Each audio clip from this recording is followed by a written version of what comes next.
बोले त्रिकालवर्ती नौ देवताओं की, बोल रहे हैं श्री चिंतामणि पार्श्वनाथ भगवान की, आचार्य भगवंत गुरुवर श्री विद्यासाई जी महाराज की, परम पूज्य आचार्य श्री समय शाह जी महाराज की, परम पूज्य मनवर श्री निर्दोष शाह जी महाराज की।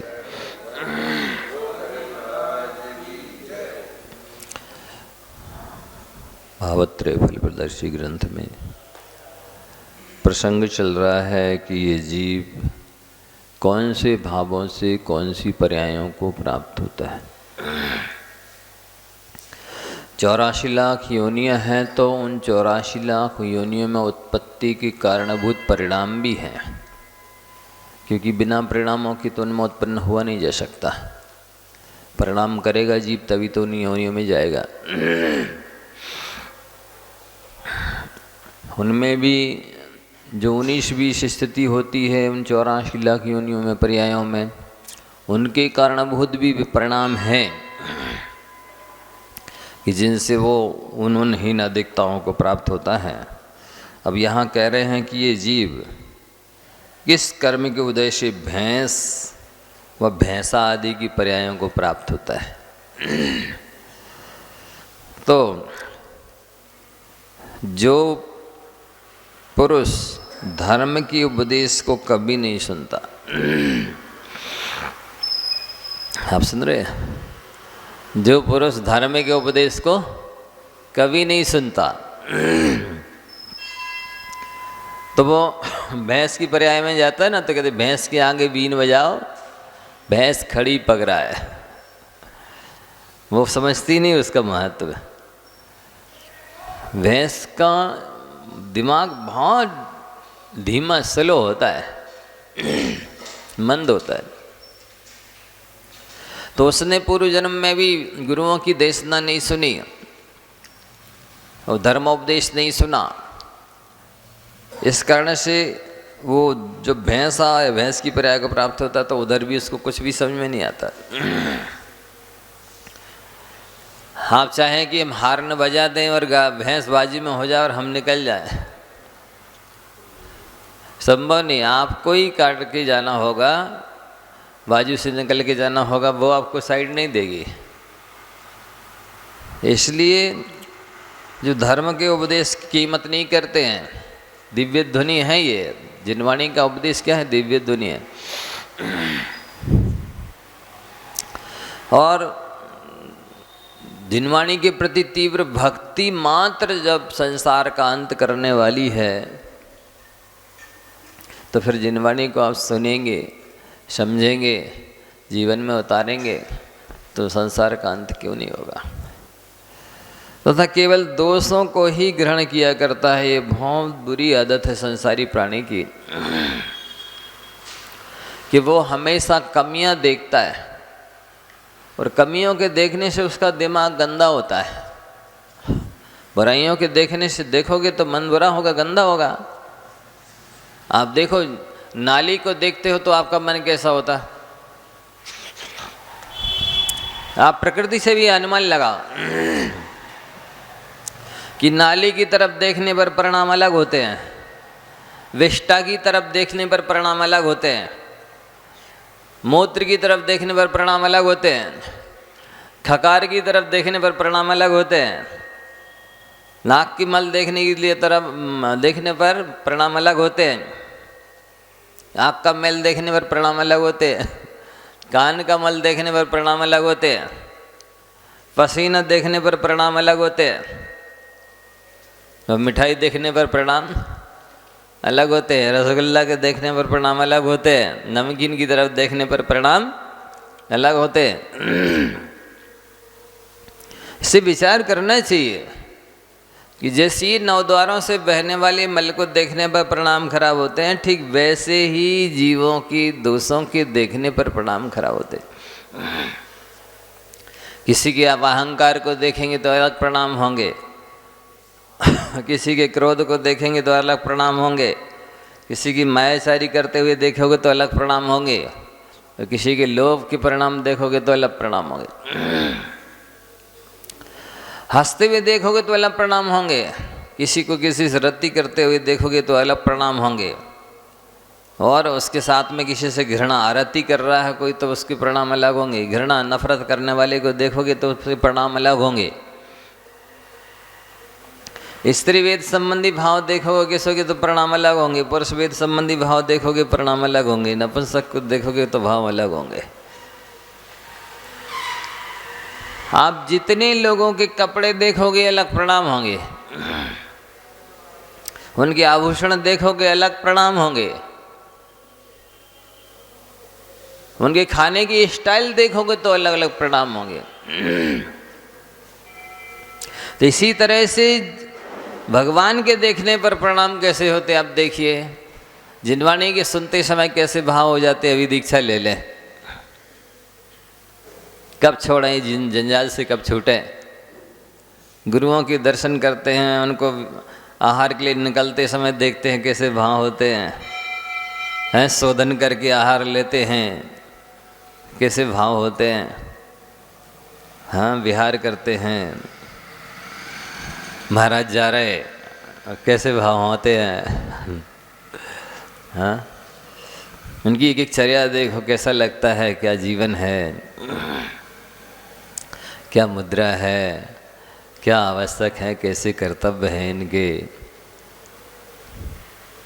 हर चीज़ में स्वतंत्रता है, आहार में हो, विहार में हो, निहार में हो, प्रवचन में हो, हर चीज़ के लिए स्वाधीन है, स्वावलंबी हैं। संगति है तो साधुओं की है, कुछ देखना है तो जिनवाणी पढ़ना है, बोलना है तो जिनवाणी बोलना है। तो ये बहुत प्रभाव डालती हैं चीज़ें। तो जैसे आपको बताया कि 9 मल द्वारों से बहने वाले मलों को देखने पर गिलानी के परिणाम होते, घृणा के, विरक्ति के, अरति के, जुगुप्सा के परिणाम होते हैं। इससे भी ज़्यादा खराब भाव होते हैं दूसरों के दोषों को देखने पर, कमियों को देखने पर। दूसरों को देखने से हमें क्या मिलने वाला है? दूसरों की कमियों को देखने से हमें क्या लाभ है? मान लो कि अब अहंकार रखता है तो उसके लिए मुबारक है, आप हमें क्या हानि है। कोई घृणा नफरत रखता है तो वो उसके लिए मुबारक है, हमें क्या हानि है। कोई आलसी है तो उसके लिए है वो हानिकारक, हमें क्या हानि है। हाँ, नहीं सोच सकते। किसी के परिणाम से हमारा क्या बिगड़ने वाला है भाई। वो द्रव्य स्वतंत्र है, उसमें उत्पाद व्यय द्रव्य स्वतंत्र होता है। हम द्रव्य स्वतंत्र हैं, हमारे में उत्पाद व्यय द्रव्य स्वतंत्र होता है। हम अपना सुधार करेंगे तो अपने भले के लिए है, हम अपना बिगाड़ करेंगे तो अपने बुरे के लिए है। सामने वाले का इससे क्या लेना देना। हम आँखें हमारी हैं, देखती दूसरे को है। आँखें हमारी हैं, बिगाड़ हम अपना करते हैं उन आँखों के द्वारा। वस्तुतः ये व्यक्ति सबसे ज़्यादा यदि अपना बुरा करता है तो आँखों के माध्यम से, क्योंकि देखने का तरीका छद्मस्तक के पास आँखें हैं। ये आत्मा डायरेक्ट में देखती नहीं। आत्मा के असंख्यात प्रदेश ज्ञानमयी हैं, यद्यपि ज्ञातदृष्टा हैं। पैर के अंगूठे के जो आत्मा के प्रदेश हैं उनमें भी देखने जानने की क्षमता है वे, लेकिन डायरेक्ट में छद्मस्त अवस्था में, संसारिक अवस्था में नहीं देख सकते हैं, नहीं जान सकते हैं। हम आँखों के द्वारा छद्मस्त देखते हैं, इंद्रियों के द्वारा पदार्थों का ज्ञान करते हैं।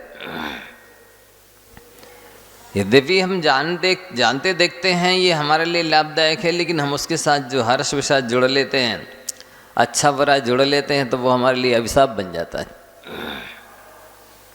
जानना देखना अपराध नहीं है, जानने देखने में कोई घाटा नहीं है, हानि नहीं है। बस उसके साथ जो हम बड़ी अलग से हर्ष और के साथ जुड़ लेते हैं, राग देश की कल्पना कर लेते हैं, अच्छे बुरे की कल्पना कर लेते हैं, ये अपराध हो जाता है, ये अभिशाप बन जाता है, ये घातक बन जाता है। तो कौन सा जीव भैंस या भैंसा की पर्याय को प्राप्त होता है? जो लोग जिनवाणी की कीमत नहीं करते हैं, धर्मोपदेश की कीमत नहीं करते। वे पूजा करेंगे, वे व्रत करेंगे, वे तीर्थ यात्रा करने जाएंगे, सब करेंगे, लेकिन जिनवाणी नहीं पढ़ेंगे सुनेंगे। शास्त्र उपदेश में उनकी कोई रुचि नहीं है। हमें तो टाइम नहीं है, दर्शन करके दुकान जाना, पूजन करके ऑफिस जाना है और दुनियादारी के काम करने। तो ये जिनवाणी की अभिनय का फल है, अगले जन्म में भैंस भैंसा की पर्याय को प्राप्त होते हैं। और जब ज्ञान नहीं, हाँ नहीं, क्षमा मांगने से शुद्धि तो होती है, लेकिन जिस जीव को आपने, जैसे मान लो एक व्यक्ति था, बाजार से गुजर रहा था और उसने देखा एक कुम्हार की दुकान है, बहुत बढ़िया बढ़िया अच्छे अच्छे उसने घड़े हैं और ये हैं पात्र बनाए हुए हैं। लिया, एक पत्थर मार दिया, मिच्छा में दुक्कड़म। फिर एक पत्थर उठाया, फिर दूसरा घड़ा फोड़ दिया, मिच्छा में दुक्कड़म। तीसरा कंकड़ लिया, तीसरा मार दिया, मिच्छा में दुक्कड़म। उस दुकानदार ने भी आके पीछे से सर फोड़ दिया, मिच्छा में दुक्कड़म। बताइए, आप किसी का नुकसान करने के बाद में क्षमा मांग रहे हैं तो वो नुकसान की पूर्ति तो नहीं हो जाएगी। आपका क्षमा मांगना तब सार्थक है जब आप उससे नुकसान की पूर्ति कर दें। आपने सामने वाले के दिल में घाव बना दिए हैं, ठोकर मार दी है, चोट मार दी है, इसको मसल दिया है, दुखी कर दिया है, कष्ट मचा दिया है। अब मिच्छा में दुक्कड़म कहने से उसका हो जाएगी कि उसके घाव भर जाएंगे। या तो आप गलती करो नहीं, गरी है तो पहले घाव भर दो पहले पूरे, तब में जब शाम है उसका प्रतिगुण करना, मिच्छा में दुक्कड़म क्षमा मांगना। स्वयं जैसे महावीर भगवान ने 363 मत चला दिया, कोई सांख मत चला दिया, अब भी संसार में भटक भटक करके बाद में सुधर गए, मोक्ष चले गए, लेकिन वे मत तो आज भी चल रहे। दूसरों का बुरा होता ना। अपने से ज्यादा धर्मात्मा दूसरे का ख्याल रखता है। इसमें आया हरिवंश पुराण में एक बहुत मार्मिक प्रसंग है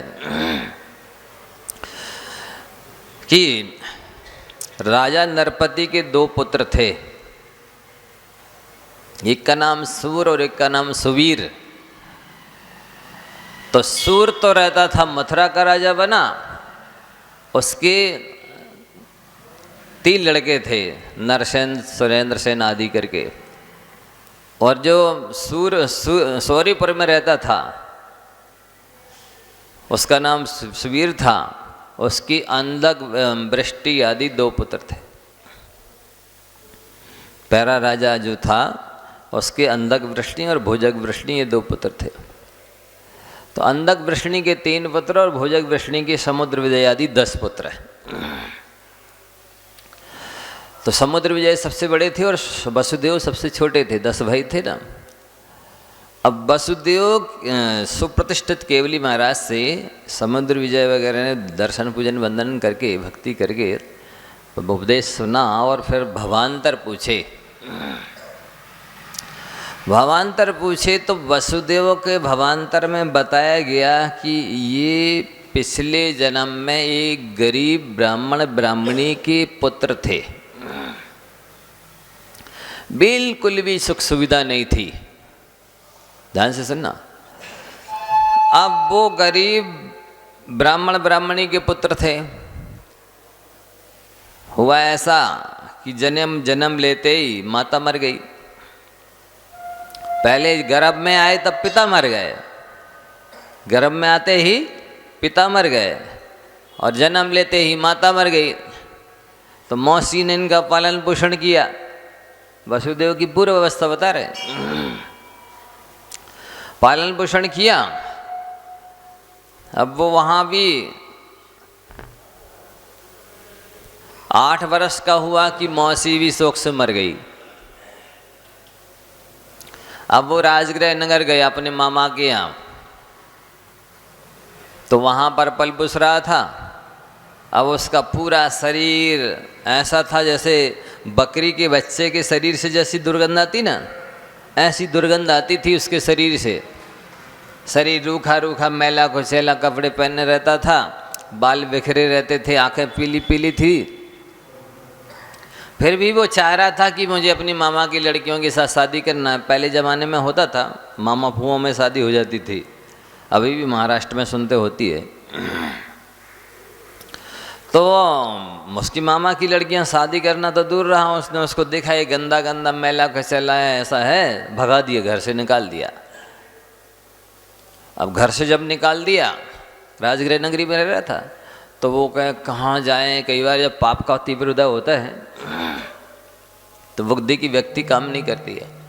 व्यक्ति जब बुद्धि काम करना बंद कर दी तो क्या करे।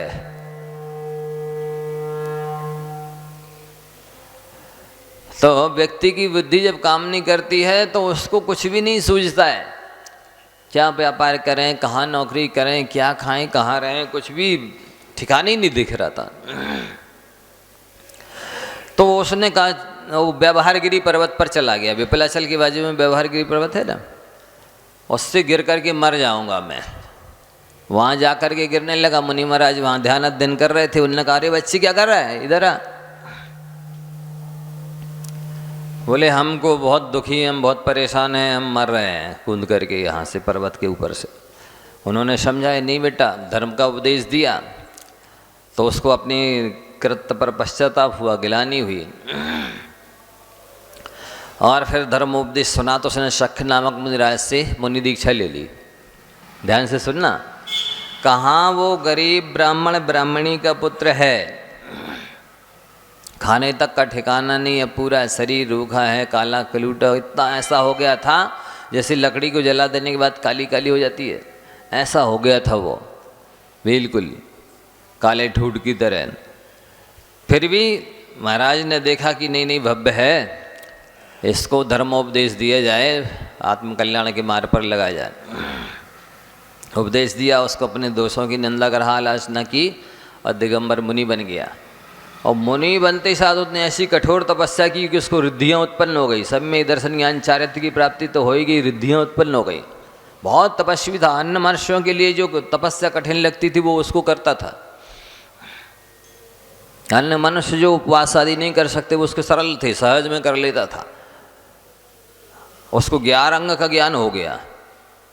कितना? 11 अंग का ज्ञान हो गया और रत्नात्रय हो गया, रिद्धियाँ हो गई। और वो इतना वैयावृत्ति करने में तत्पर रहता था, सक्षम था कि किसी भी साधक को जो भी पथ्य चाहिए है, औषधि भोजन चाहिए, रिद्धियों के माध्यम से जो इच्छा करता था वो आ जाती थी और वो चला देता था भोजन दवाई। तो ऐसा करते करते कई हजार बरस हो गए उसकी तपस्या करते हुए और वैयावृत्ति करते हुए।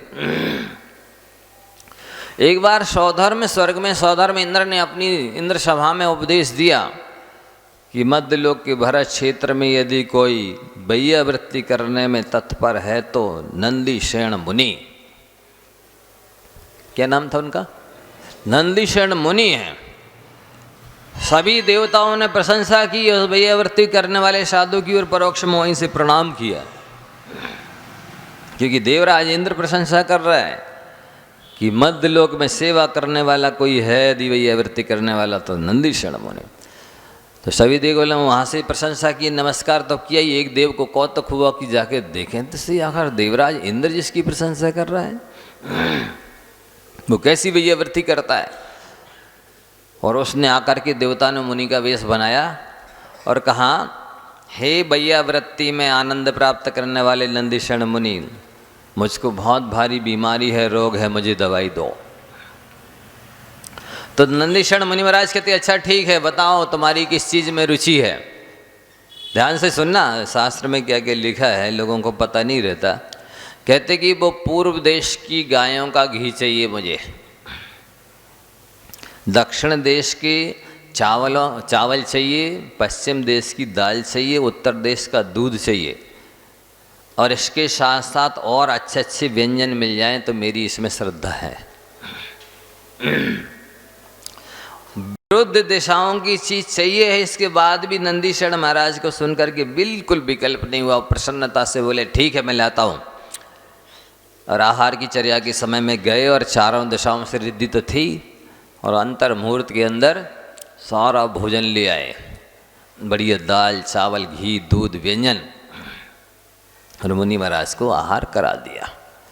अब आहार तो बढ़िया करा दिया और उनको रात में दस्त लग गए, लगा दिए। देवता तथा ही विक्रिया से मुनि बना था, दुर्गंधित दस्त कर दिए। तो मुनि महाराज ने ये नहीं कहा, नंदीशण महाराज ने, ये आप लोग आओ श्रावक लोग, थोड़ा महाराज को दस्त लग गए, सफाई करो। अपने हाथ से भैयावृत्ति की, सफाई की और बहुत अच्छी सेवा की, लगातार कई दिन सेवा करते रहे। तब फिर उस देव ने अपना वास्तविक रूप प्रकट किया कि जैसा देवराज इंद्र ने प्रशंसा की थी आपको, मैंने वैसे ही भैयावृत्ति करते हुए देखा। आप उत्तम मुनिराज हैं। सोचो, मतलब मुनि महाराज ने अपने मुंह से मांगा कि मुझे ये चाहिए, दूध घी दाल चावल व्यंजन। यदि आपसे कह दें कि थोड़ी सी व्यवस्था बना देना, अरे महाराज तो ऐसे ना करते, अपने मन का भोजन मांग रहे। अज्ञानी श्रावक निंदा करने लगेगा। उन्होंने नहीं लगाया ज्ञान। क्या है कि शास्त्रों में कभी भी हो आहार चर्या के संबंध में अवधि ज्ञान लगाने का निषेध है। कोई ज्ञान नहीं लगाना। जो महाराज आहार के लिए जा रहे हैं उनको भी अपना अवधि ज्ञान नहीं लगाना है। मान लो किसी श्रावक को भी अवधि ज्ञान होवे तो वो उस समय आहार के समय में अवधि ज्ञान नहीं लगाएगा। शास्त्र में निषेध किया गया, आहार के समय अवधि ज्ञान नहीं लगाना। तो विरुद्ध दिशाओं का भोजन मांगा, सामग्री मांगी, फेवरेट व्यंजन वस्तु मांगी, तो भी ये नहीं कहा अरे ये ऐसे न कर रहे, क्या खाने के लिए साधु बने, ये नहीं बोला। प्रसन्नता से कहा ठीक है मैं लाता हूँ। बढ़िया ला करके दिया और कई हजार वर्ष तक इस तरह वो भैयावृत्ति करते रहे। जिस साधक को, साधु को, त्यागी वृत्ति को जो चाहिए वो लाकर देते थे। जरा भी अंदर में खेद उत्पन्न नहीं करते, अरे क्या क्या मांग रहे, हम कहाँ कहाँ से लाएं, कहाँ तक व्यवस्था जुटाएं, इनको ऐसी चीज़ें चाहिए जो देश विदेश में हैं, अब वहाँ नहीं, बिल्कुल भी नहीं, जरा भी विकल्प किया। वही तो इसलिए तो हमने ये हरिवंश पुराण का 18वें सर का 140 नंबर श्लोक से लेकर के आप पढ़ लेना। 18वां सर्ग हरिवंश पुराण 140 नंबर श्लोक से लेकर के ये कथानक दिया हुआ है। भवांतर वसुदेव की पूर्वावस्था है।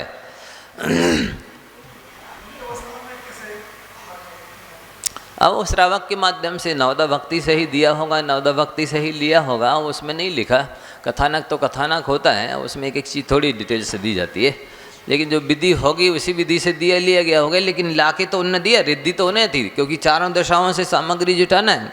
श्रावक तो कोई ला ही नहीं सकता एक दिन में तुरंत अब यह आहार कराना। रिद्धि के माध्यम से तो संभव है, वो तो अंतर मुहूर्त में व्यवस्था बन जाएगी सारी। आहार चर्या के समय में वो गए और जहाँ जहाँ संबंध संभावना थी मिलने की वहाँ से ला करके दे दिए। और ये लिखा है हरिवंश पुराण में कि श्रावक तो छोड़िए, साधु भी वैयावृत्ति करता है तो पाप का बंध नहीं होता बल्कि कर्मों की निर्जरा होती है। और जो श्रावक समर्थ होते हुए भी तन मन धन से धर्मात्माओं की सेवा वैयावृत्ति नहीं करता है, वो झूठ मूठ का धर्मात्मा भी नहीं बना फिरता है, उसके जिन शासन के प्रति क्या भक्ति है। वस्तुतः धर्मात्मा की सेवा ही धर्म की सेवा है, जन शासन की सेवा है। माने धर्मात्माओं की वैयावृत्ति धर्म की वैयावृत्ति है, धर्मात्माओं का बढ़ाना ही धर्म का बढ़ाना है, धर्मात्माओं को आगे उठाना, ऊपर उठाना ही धर्म को उठाना है। यदि आप चाहते हो जिन शासन की वृद्धि हो तो कोई भी त्यागी वृत्ति साधु संत धर्मात्माओं कभी उपेक्षा मत करो। आप सोचो कैसे कैसे भी त्यागी वृत्ति धर्मात्मा हो सकते हैं, अनेक तरह के हो सकते हैं। क्योंकि बीतराग देवशास्त्र गुरु से जुड़े हैं ना, तो उनको किसी भी तरह से स्थितिकरण करो, पूर्ण करो, वास्ता ले दो, धर्म की प्रभाव न करो। लेकिन आगे का कथानक और उनका मार्मिक है। इतना तो लिखा जिनसेन आचार्य महाराज ने कि जो सम्यक दृष्टि सेवा नहीं करता है उसका तन मन धन किस काम का है, वो तो पाप कर्म के बंध का ही कारण है।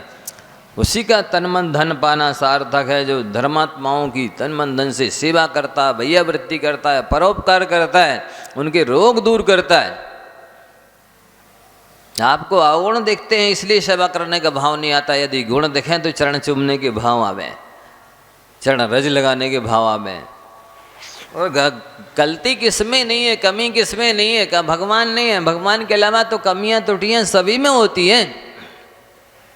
साधक कहते किसे हैं? जो साधना करता है, अभ्यास कर रहा है, भगवान थोड़ी बनाए, भगवान बनने के लिए प्रयास कर रहा है। तो उसमें जब प्रयास कर रहा है उस समय तो कमियां होंगी, दोष होंगे, अवगुण होंगे। आप अवगुणों को देखोगे तो सेवा कर ही नहीं पाओगे। लेकिन ऐसे कुछ लोग हैं, मैं देख रहा हूँ 4 महीने से प्रतिदिन, ये क्या नाम इनका, पूरा परिवार से, और ऐसे कई लोग हैं जो सेवा में लगे रहते हैं, आहार में, भैयावृत्ति में। क्या आस्था है, मैं समझता हूँ यही जिन शासन की भक्ति है, यही जिन शासन की श्रद्धा है, यही जिन शासन की सेवा है। एक दिन नहीं छोड़ते हैं, इतनी आस्था है, बिल्कुल सेवा में रहते, तत्पर रहते। वैसे लोगों के द्वारा ही धर्म तीर्थ चल रहा है, धर्म की प्रवृत्ति हो रही है। लेकिन कुछ लोग महत्व नहीं सकते, दर्शन करने तक नहीं आते और धर्मात्मा बने फिरते हैं। काहे के धर्मात्मा है, झूठ मूठ के धर्मात्मा है, नकली टाइटल मात्र लगाया। वस्तुतः कोई भी मुनि, आर्य, श्राविका, वीतराग, देवशास्त्र गुरु का मानने वाला है, उसको किसी भी चीज़ की कमी हो, तन से, मन से, धन से, मकान की, दुकान की, वो व्यवस्था सेवा करनी चाहिए। यही जिन शासन की भक्ति है, सेवा है, परोपकार है, भैयावृत्ति है, वात्सल्य है। वो ग्रंथ नहीं लाया मैं, नहीं तो पढ़ के दिखाता। ऐसे मार्मिक शब्द लिखे जिनसन आचार्य महाराज ने कि वो झूठ मूठ का धर्मात्मा बना फटता है, उसकी जिनशासन के प्रति भक्ति नहीं है। जो धर्मात्माओं की सेवा नहीं करता है, भैयावृत्ति नहीं करता, उपकार नहीं करता है, उसके सम्यक दर्शन नहीं है। सम्यक दर्शन नहीं है तो रत्नात्रय नहीं है, रत्नात्रय नहीं है तो मोक्ष नहीं है, मोक्ष नहीं तो अव्यवहार सुख नहीं है, अव्यवहार सुख नहीं है तो आत्यांतिक निवृत्ति, स्वास्थ्य नहीं है उसके पास। सारा आपका कल्याण धर्मात्माओं की सेवा पर टिका है। पूरा तन मन धन समर्पित कर देना चाहिए मुनि, आर्य का, श्रावक, श्राविका के लिए, धर्मात्माओं के, जो वीतराग, देवशास्त्र गुरु के उपासक हैं उनके लिए। जब प्राणी मात्र के लिए करुणा करने को, दया दान करने को कहा जाता है, फिर तो ये तो उत्तम पात्र, श्रेष्ठ पात्र हैं। इनकी सेवा पूजा उनकी नहीं करने वाला काहे का ज्ञानी है, काहे के धर्मात्मा है, काहे के दयालु, उसका कठोर हृदय, काला हृदय। धर्मात्माओं के उसमें रत्नांगन साहब का सर में भी लिखा, स्मयन योन अन्या नत्येति धर्मस्थान गर्भता सया सोत्येति धर्म मात्मीयम न धर्मो धर्म कैर बिना। जो अहंकारी आलसी अपने अहंकार और आलस के वशीभूत होकर के अन्य धर्मात्माओं की उपेक्षा करता है, तिरस्कार करता है, अपमान करता है, वो उनकी उपेक्षा नहीं कर रहा है, अपने आत्म धर्म की उपेक्षा कर रहा है, अपमान कर रहा है, तिरस्कार कर रहा है। वो अपने आत्मा को दुर्गति में पटक रहा है, संसार बढ़ा रहा है। धर्मात्मा की सेवा ही आत्मा की सेवा है, स्वयं की आत्मा की सेवा है। धर्मात्मा की भैयावृत्ति ही आत्मा की भैयावृत्ति है। धर्मात्मा का सहयोग ही आत्मा का सहयोग है। धर्मात्मा की प्रभावना ही धर्म की प्रभावना है। धर्मात्माओं को बढ़ाना ही धर्म को बढ़ाना है। धर्मात्माओं की वृद्धि करना ही धर्म की वृद्धि करना। धर्मात्मा, धर्म की अलग से कोई स्टेज की मूर्ति थोड़ी होती है। न धर्मो धर्म के बिना, धर्मात्माओं के बिना धर्म होता ही नहीं है। 9वें तीर्थंकर से लेकर के 15वें तीर्थंकर तक धर्म का विच्छेद रहा तो क्या मतलब? धर्म नहीं रहा, धर्म का अभाव हो गया। मतलब धर्म को मानने वाले नहीं रहे, इसी का मतलब है धर्म का अभाव हो गया। मुनि आर्य का, श्रावक श्राविका नहीं रहे, इसलिए धर्म तीर्थ का विच्छेद हो गया। ऐसा बहुत सारा काल निकला। इसे शांतिनाथ भगवान के बाद फिर धर्मात्माओं का कभी अभाव नहीं हुआ, इसलिए उनको भी आद्य तीर्थ, धर्म तीर्थकर्ता कहा जाता है। इसलिए भी विशेष रूप से शांतिनाथ भगवान की भी कई लोग पूजा करते, आराधना करते कि नहीं, इनके बाद में धर्मात्माओं का अभाव नहीं हुआ, इसलिए महान है, पूज्य हैं, विशिष्ट। तो आप ये समझ जाइए बहुत अच्छे से कि यदि आप धर्मात्मा की विनय नहीं करते हैं, सेवा नहीं करते हैं, भोजन पानी आहार विहार के लिए नहीं पूछते हैं, मतलब आपने धर्म की उपेक्षा कर दी। और जिन धर्म की उपेक्षा तो करी साथ साथ आत्म धर्म की उपेक्षा कर दी। पूरी तरह तन मन धन लगा देना चाहिए, चाहे वो औषधि में हो, ज्ञान दान में हो, आहार दान में हो, किसी भी तरह धर्म ध्यान में बाधा है, कमी है, अभाव है, उसको पूर्ति करना चाहिए। ये आप उसको मोक्ष मार्ग में नहीं लगा रहे हैं, सेवा करके आप खुद मोक्ष मार्ग में लग रहे हैं। उन्होंने लिखा है कि जो भैयावृत्ति करता है वो स्वयं और दूसरे को शीघ्र ही मोक्ष प्राप्त करा देता है। इसने भैयावृत्ति की, उसने शरीर की रक्षा भी की, दर्शन ज्ञान चारित्र तप की रक्षा भी की है। फिर हुआ क्या? लेकिन देखो उस कहानी में इतनी मार्मिक चीज ये हुई आगे चल करके, तो वो देव प्रशंसा करके और फिर उसको उनकी भैयावृत्ति देखकर सम्यक दर्शन हो गया देव को। ये विशेष बात लिखी हरिवंश पुराण में कि उन्होंने जब देखी उसकी मतलब भैयावृत्ति नंदीशरण महाराज की, तो उस देवता को सम्यक दर्शन हो गया। प्रशंसा करके स्तुति करके चला गया। कई हजार वर्ष तपस्या की और उन्होंने वैयावृत्ति की, ऐसा लिखा है। लेकिन हुआ ये कि अंत में उन्होंने प्रायोपगमन संन्यास लिया। प्रायोपगमन संन्यास उसे कहते हैं जिस संन्यास के लेने के बाद ना तो अपने शरीर की सेवा खुद करते हैं ना दूसरों से कराते। ऐसा तप धारण किया, समाधि धारण की, बैठ गए, कोई भी परीक्षा अवसर आ जाए कुछ भी ना स्वयं दूर करेंगे ना दूसरे से कराएंगे। ये तो उन्होंने किए 35,000 बरस तक उन्होंने वैयावृत्ति सेवा की उत्कृष्ट तप किया, रिद्धियाँ प्राप्त की, दर्शन ज्ञान चारित्र की आराधना की, जिन शासन की प्रभावना की। लेकिन एक कमी ये रह गई कि जैसे ही उन्होंने प्रायोपगमन संन्यास लिया तो निदान कर लिया कि मेरी तपस्या में यदि कोई ताकत है तो अगले जन्म में मैं लक्ष्मीवान और रूपवान बनूं। तो वो जिनसे आचार्य महाराज कहते हैं अरे उन्होंने ऐसा निदान यदि नहीं किया होता तो उनकी वैयावृत्ति में इतनी ताकत थी कि वो तीर्थंकर प्रकृति का बंद करते, लेकिन निदान कर लिया तो उसकी जन्म में उसके फल से भी स्वर्ग में गए, 11 सागर की आयु में शुक्र स्वर्ग में वहाँ की सुख भोगे और आकर के ये वसुदेव बन गए। जो कि यहाँ निकलते हैं गांव में से तो स्त्रियां सब काम भूल जाती हैं, उनको देखने लग जाती, इतने सुंदर थे। तपस्या तो की थी, वैयावृत्ति तो की थी, तो रहेगा तो सही। लेकिन बाद में ये तीर्थंकर प्रकृति जिसने बदलने वाली थी, लेकिन निदान कर लिया, मांग लिया। ये मांग इतनी बुरी चीज़ होती है कि हजारों वर्ष की तपस्या और वैयावृत्ति मिट्टी में मिल गई। तीर्थंकर प्रकृति का जिसे बंद होने वाला था, सोचिए, नहीं मांगते तो निदान नहीं करते था। इसलिए बंधुओं, हमारा आपसे कहना है कि आप कोई भी धार्मिक क्रिया करें, बिना इच्छा के करें, बिना कांक्षा के करें, बिना निदान के करें, उसका महत्व, सेवा का फल तीर्थंकर प्रकृति के बंध का आप बताइए। इसलिए आज के बाद कभी भी हो, कैसा भी हो, किसी भी वीतराग देव शास्त्रों को मानने वाला है तो उसकी सहयोग सेवा करनी चाहिए तन मन धन से। अब कमियां तो सब में होती होंगी, वो देखते रहोगे तो आप ना अपना कल्याण कर पाओगे, ना सामने वाले की वैयावृत्ति सेवा कर पाओगे, ना जन शासन की प्रभाव ना कर पाओगे, ना इस धर्म तीर्थ की प्रवृत्ति में निमित्त बन पाओगे। केवल निंदा करके, घृणा करके, उपेक्षा करके पाप बांधोगे, संसार खुद का भी बढ़ाओगे और सामने वाले की बढ़ाओ। अब स्थिति ये है, मान लो ये एमपी में, मध्य प्रदेश में दूसरे संघ के साधु आ जाए ना, तो ये है कि आहार मिलना मुश्किल हो जाता है। इतना पक्षपात, राग द्वेष है, जबकि वो तो नहीं, इनके पास तो गाड़ी ये चौका है। आप बताओ, चलो वो छोड़ने तैयार हैं गाड़ी चौका, आप चलने तैयार हो उनके साथ में चौका लगाने के लिए? मतलब आप चौका लगाने तैयार नहीं है, आहार विहार निहार कराने तैयार नहीं, और उन्होंने मान लो अपने धर्म साधन के लिए चौका रख लिया तो आप फिर नमस्कार करने तक तैयार नहीं कि इनके पास तो गाड़ी घोड़ा चौका है। अब क्या करें? छोड़ते हैं तो आप चौका लगाने, आहार विहार निहार कराने तैयार नहीं है, और नहीं छोड़ते हो आप नमस्कार करने तैयार नहीं कि निवास तो परिग्रह। क्या करें? छोड़ छाड़ के कि दीक्षा घर बैठ जाए? जब आप ऐसा करोगे तो छोड़नी पड़ेगी। वो तो हम लोग से ज़्यादा तपस्या कर रहे हैं, परीक्षा उपसर्गों का सामना कर रहे हैं, क्योंकि कोई आहार विहार निहार कराने तैयार नहीं है। कई बार अपने कन्या कमंडल लेके जाते हैं, अब उपसर्ग आ जाए, चाहे परीक्षा आ जाए, कोई भी रोन दे, कुछ भी कर दे, कोई नहीं है साथ में, तो भी तो हमसे ज़्यादा कठिन परीक्षा शहर है ना। हमारा दुनिया करने आहार विहार निहार कराने तैयार है, लेकिन आप उनको मानने तैयार नहीं। तो इससे हमने धर्म का ह्रास किया है, धर्म तीर्थ का विच्छेद किया है।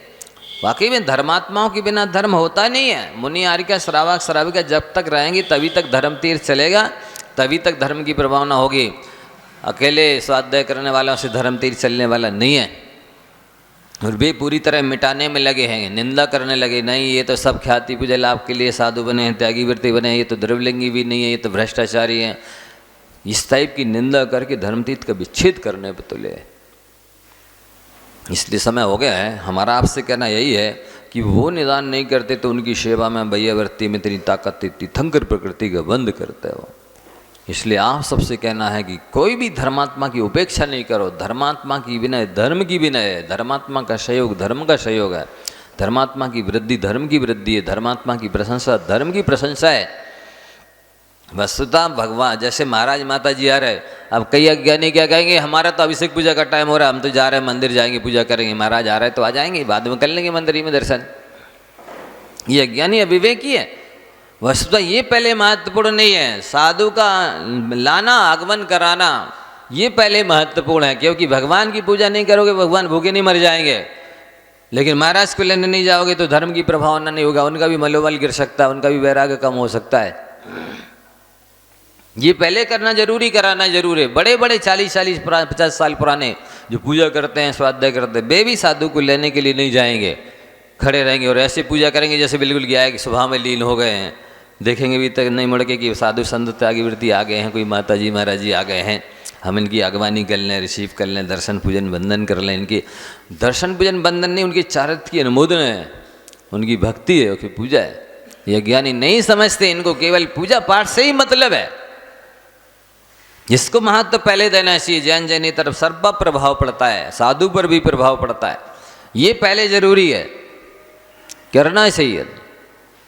भगवान का उपदेश है कि मेरी पूजा नहीं करो, मैं नारायण नहीं होगा, अब प्रसन्न नहीं होऊंगा, लेकिन धर्मात्माओं की सेवा पूजा करो, आगवानी करो, ये पहले जरूरी है। धर्मात्माओं की सेवा पूजा करनी चाहिए, मनोबल बढ़ाना चाहिए, इससे धर्म की वृद्धि होती है, अपना भी कल्याण होता है, कर्तव्य का पालन होता है। ऐसी भगवान की आज्ञा।